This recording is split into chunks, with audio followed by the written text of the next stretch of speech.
নান্দনিক নকশা আর স্বচ্ছ কাচের ব্যবহারে তৈরি এই মনোমুগ্ধকর স্থাপত্য চোখে পড়ে প্রথমেই। উঁচু খিলান, পরিষ্কার রেখা আর খোলা গঠন মসজিদটিকে দিয়েছে আলাদা পরিচয়। বাইরে তাকালেই দেখা যায় সবুজের ছোঁয়া, আর ভেতরে ঢুকলে অনুভব হয় প্রশস্ততা ও আলোভরা পরিবেশ। কোথাও নেই ভারী অলংকার, নেই অতিরিক্ত জাঁকজমক, সরলতার মধ্যেই ফুটে উঠেছে সৌন্দর্য।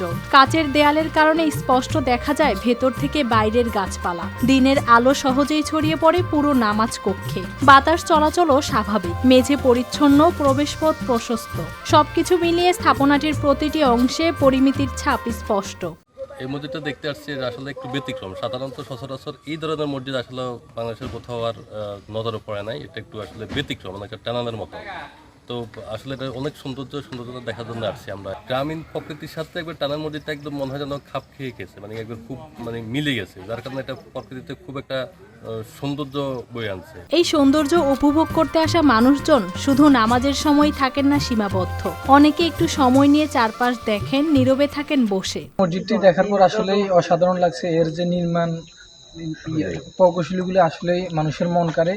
দূর দূরান্ত থেকে মানুষ এখানে আসে নামাজ পড়তে, আমরাও শুনে আসছি। এই মসজিদটি লক্ষ্মীপুরের মহাদেবপুর জামতলীতে অবস্থিত বাইতুল মামুর জামে মসজিদ। 2022 সালে স্থানীয় মুসল্লি ও যুক্তরাষ্ট্র প্রবাসীদের উদ্যোগে শুরু হয় নির্মাণ কাজ। এখনও কিছু কাজ বাকি থাকলেও সবুজের মাঝে দাঁড়িয়ে থাকা ইতিমধ্যে লক্ষ্মীপুরের নান্দনিক পরিচয়ের একটি বড় অংশ হয়ে উঠেছে এই মসজিদ। এখনো কাজ চলমান, আর বাকি যে কাজ হয়েছে ওটা তো হয়েছে, আর বাকি কাজ ইনশাল্লাহ আমাদের যিনি ডোনার বা যিনি উদ্যোগ নিয়েছে উনি আমেরিকা থেকে দেশে আসছে।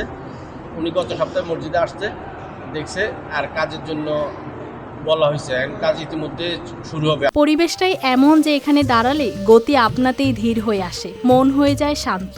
আমি এই মসজিদে প্রায় দীর্ঘ 7 বছরই ইমামতি করতেছি। এখানে পুরাতন একটা মসজিদ ছিল, ওই মসজিদটা ভেঙে এটা নতুন করে করা হচ্ছে। এটা করার পর থেকে দূর দূরান্ত থেকে অনেক মুসল্লি এসে এখানে নামাজ পড়ে।